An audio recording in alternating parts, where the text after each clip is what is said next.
Here with us. You're going to be starting for the team? Yeah, I thought that would be a good idea given it's daylight, or was going to be daylight, but looking at the weather rolling in, looks like it's becoming the evening very quickly. Yeah. So I'm starting. Nick did a fantastic job in quali for half a second on the field, and yeah, it's great to be paired up with such a elite driver. Fantastic. And you were talking about the weather, of course. If it does start raining or whatever, so how's that going to affect the strategy? We'll just take it as it comes, and hopefully keep it on the black wet stuff, and hand it over and sit back, relax, and enjoy the race. Fantastic. You look optimistic and ready to go. So that was Daniel Gaunt there at the start of the grid. All the best for the next 4 hours. Well, I have to say, Graham... Years, sports car racing was back down under at the Ben Motorsport Park, a brand new venue for a brand new era. And it starts, it would be the Eurasia Racing New Zealand car that would take the lead through turn 1. In GT, there was trouble early on for the number 77 Aston Martin. Trouble 2 for the number 16 BMW. That cost the car guy, Ferrari, a drive-through penalty. Not enough, though, to stop the defending champions from taking the race win, part of the 1-2-3-4 for the Ferraris that dominated today. Complete turnaround from Shanghai. In LMP3, there's trouble for the number 14 Ligier, a broken brake line, a spin, one of many, I'm afraid, for the number 65 Vipanisa Racing Ligiers, and trouble 2 for the Graf Racing Norma late in the race with rear end damage ending their day. The win, though, would go to the Nielsen Racing number 2 of Tony Wells and Colin Noble. In LMP2 AM, there was drama for the early race leaders as the RRM Sport Orica of John Ferrano and Arjun Mani burst into flames. Ferrano was okay. That left a dominant 1-2 for the Rick Ware Racing pair. The 52 car, Gustas Grimbergers, just 16 years old, and Cody Ware coming through to take the win. Dramas in LMP2 as well. This for the number 33 Inter Europol Ligier. This for what was then the leading car with Daniel Gaunt, the number 1, almost eluding the lead to the Dallara until Jack Manchester had his own dramas. More drama for Daniel Gaunt as he faded toward the end of the stint. He would climb out the car with severe cramp as Shane van Gisbergen climbed aboard the number 1 Ligier. Into the mix came the number 26 Aris, and that would go into battle with the 2 Eurasia Ligiers, with first Shane van Gisbergen, then Nick Cassidy taking the fight to the number 26 car. It would be Cassidy closing in on Roman Rusinov. Rusinov, though, was stalwart in defence, Cassidy getting by just the once before the gearbox said no. The car into the garage and out of the race in the late stages, leaving a cruise to the line. And a second consecutive, we do get things underway. Pole position went to the number 1 Eurasia Ligier. It was Nick Cassidy that put in a blinding final lap, and taking the pole position honours from almost equally blinding lap from Sean Tong in the Orica 07 K2 Yachino Racing. That is going to be front row, Ligier and Orica. G-Drive Racing by Algarve Pro will be disappointed there. Aris is on row 2 after Roman Rusinov put in a fine qualifying performance, and alongside him will be the first of the Inter Europol squad. In LMP2 AM rather, it was Anthony Lazzaro that rather surprised. Orica put the car on top by a distance, looked like he might do it, but right at the flag, it was Nick Cassidy there in the foreground in the all-black, Kiwi-coloured Eurasia car number 1. Nick Cassidy, the emerging Kiwi superstar, he's going to be on pole position for the number 1 Eurasia Racing New Zealand Ligier GSP 217. An extraordinary end to a disjointed LMP2 qualifying session.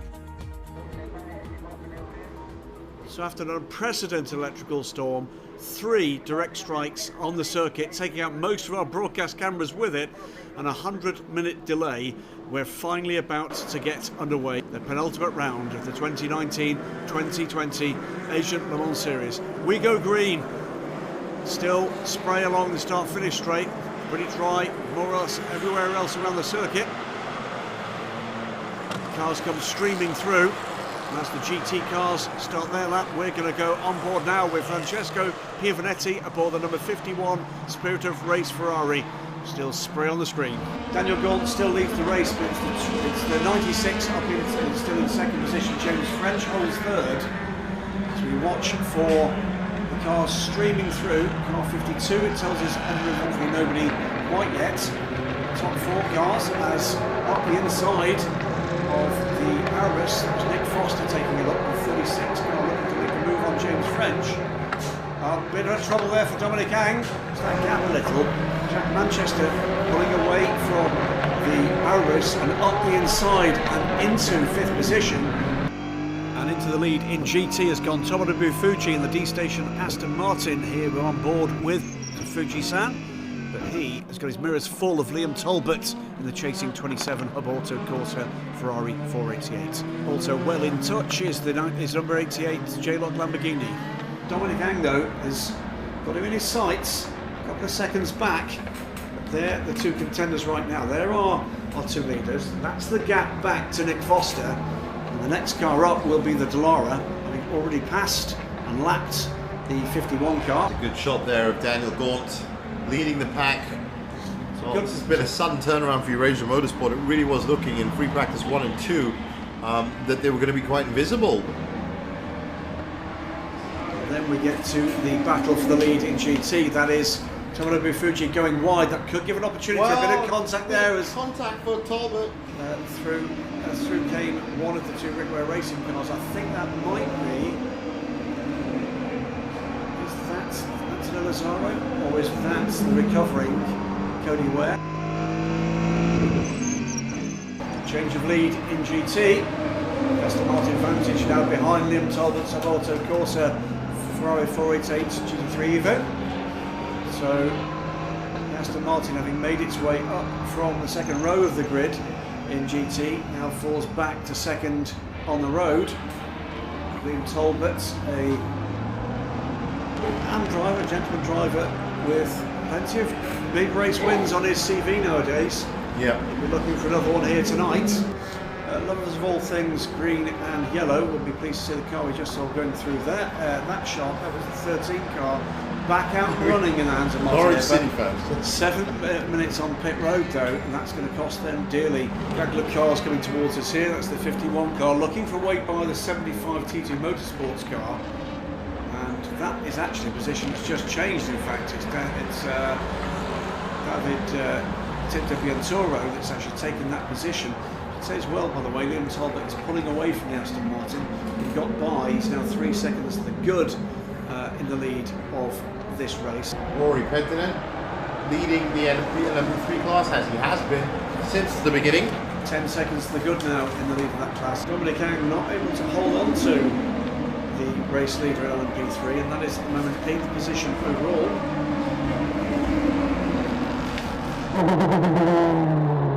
Just looks like we have had a bit of a spin at turn 9. In fact, if I'm right, James French. That's James French, championship leader. Needs to just be careful there, not getting bogged down. It's a dodgy re-entry. They didn't have very much option there. It was either reverse across the track or trust in the god of steering luck, and just did enough to get it back on there with no further dramas. But it won't have done much good for the condition of the tyres, particularly, well, either any of the 4 tyres, particularly on the right hand side of that car. Will have to be tippy-toeing a little bit for the remainder of that lap at the very least. In comes the race leader in GT as well, 27 car. This is a little early for their fuel strategy, but it's almost, you can't afford not to do it if the opportunity arises. It's beginning to see the effect of the floodlights. It's after multiple lightning strikes, but race got underway on a track with a mixture of almost fully dry but some wet conditions. The Aston Martin Vantage went to the lead of the GT class early on and held that through much of the first hour, albeit being the Tomonobu Fuji under pressure from Liam Talbot in the 27 car. Talbot, the Australian gentleman driver, would take the lead and drive away in the Hub Auto Corsa Ferrari 488 GT3 Evo. In LMP3, the number 8 car, in addition to the grid here at Sepang, in the hands of Rory Penttinen, would go to the front. Whilst at the front of the race overall, Daniel Gaunt was fighting away with Sean Tong for the overall, the 2 black cars, the 1 Eurasia car ahead of the 96 car from K2 Achino. Bit of a moment for James French in the number 26 G-Drive by APR car. We are now in Viper Niza Racing Garage. They were leading in LMP3. That was the 27 car. Now this might be Driver the team. change. I think the team are putting themselves back onto. This might be the end of Liam Talbot's driving time. So Neil's been in since the start of the race. So his stint at the end of The that. question now is, I think Liam has done enough, and two, is he really happy with the fact he's getting out of the car? 65 minutes aboard the car for Liam. That is No. the two Yeah. championship contenders in LMP2 are at the moment dominant form the 26 car. That car 6th.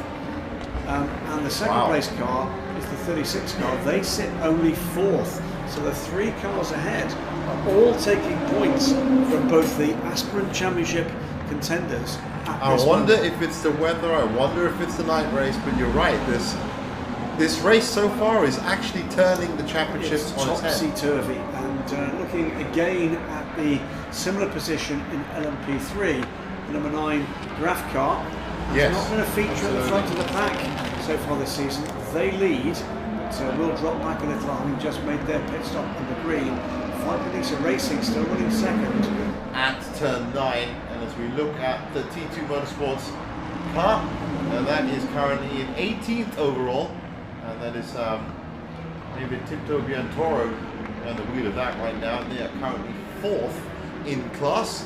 Still a good outing for the Indonesian team, of course. Don't forget, Indonesia and Malaysia are just neighbours. So while we also have, I think we've just found the source of our smoke there, Graham. I couldn't see the car, but it was definitely in there. There's more of them now. That was a lot of smoke. So many cars having real trouble breaking into what looks like a tricky turn 9. Better news for the number 65 Viper Racing team, though.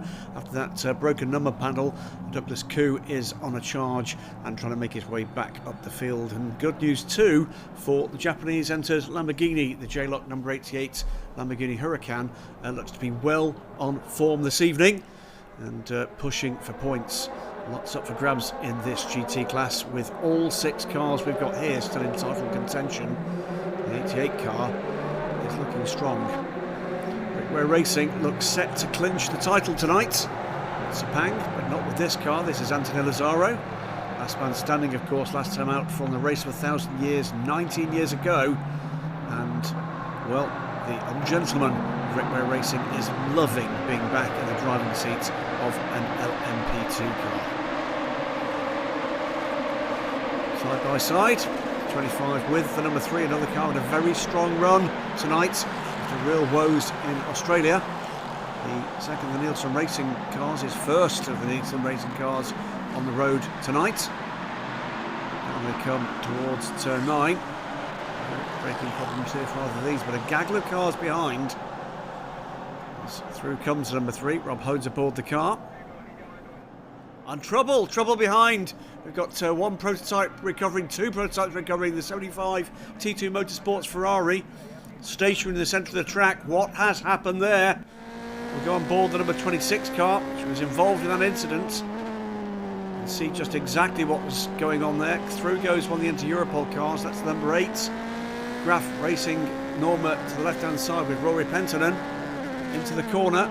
Should be well clear. On the apex and bang into the back of the number 26 car. Door open on the number 8 Graf Racing car. Was that maybe a distraction? There's the 75 and the 27.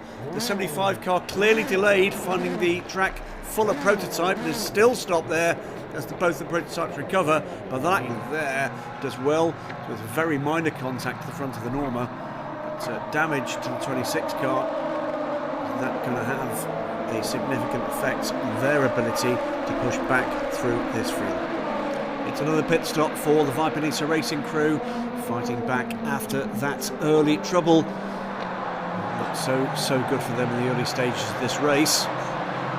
It's a good time now to take a look back and see who the class leaders are. At this point, it is the 36 Eurasia Motorsport Ligier that leads the way. Number 3 Nielsen Racing Norma leads LMP3.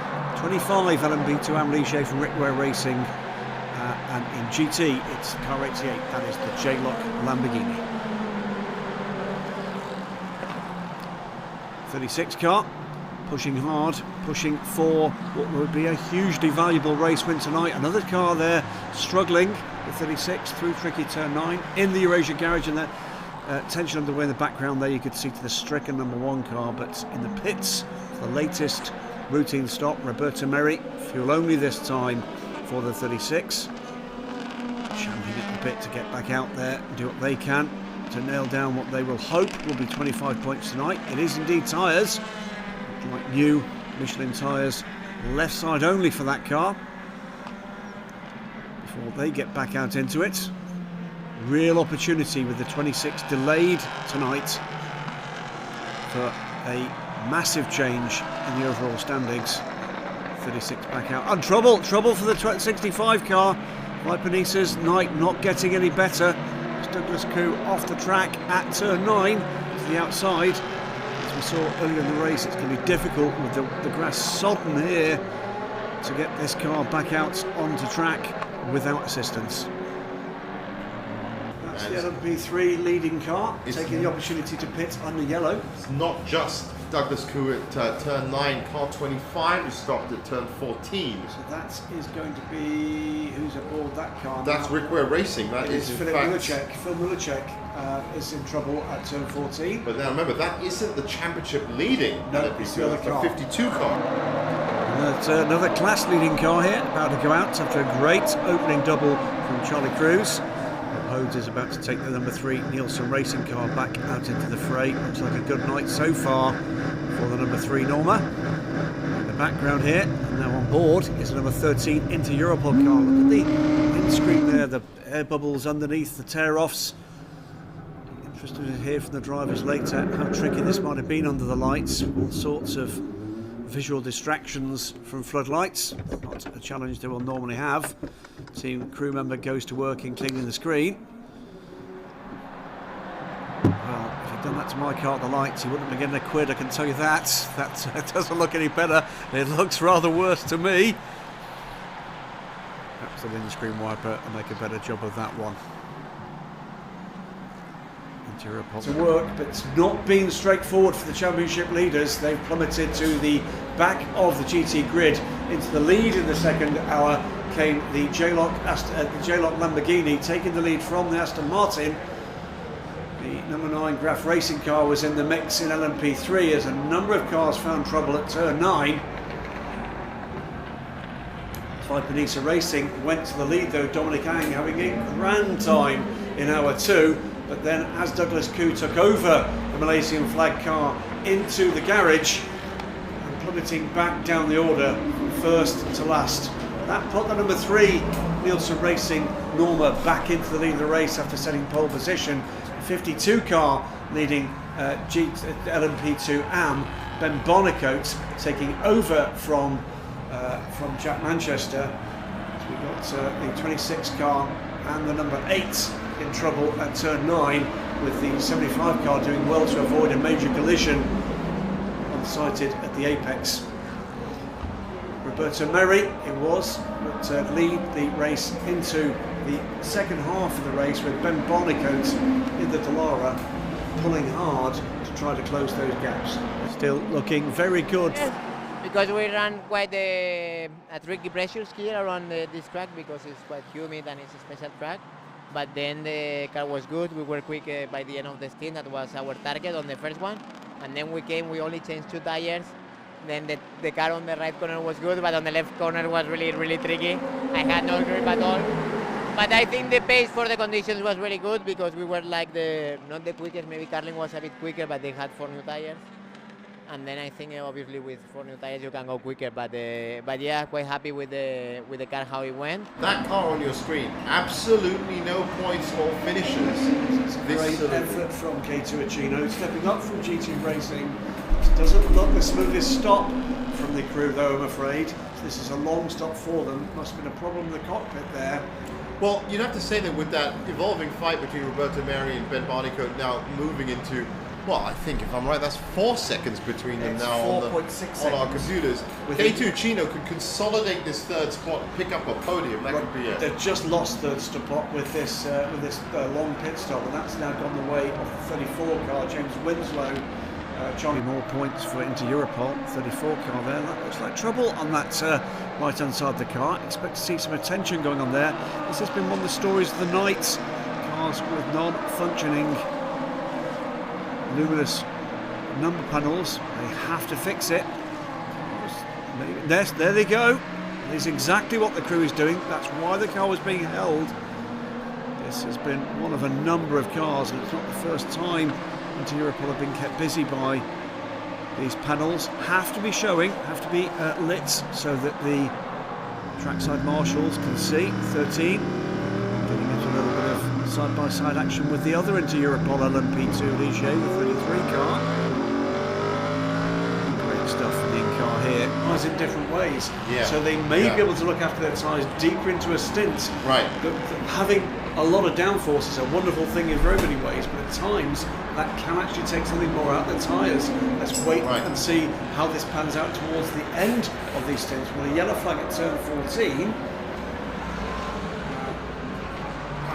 Is that a new yellow flag at turn 14? Because we've already seen I think it's Philip Wilczek in trouble at turn 14 again. He's in the gravel at turn 14. The second of the LMP2 AM cars. The crew that looked after the T2 Motorsports efforts going to work. The 6 car pushing on, and the 13, another car on a recovery drive. There's a number of those to watch tonight and to savour. Teams that have been right up in the thick of things, looking to salvage as many points as they possibly can as we approach the final hour of this race, getting into the final stints in just about 10 minutes time for the LMP3 cars.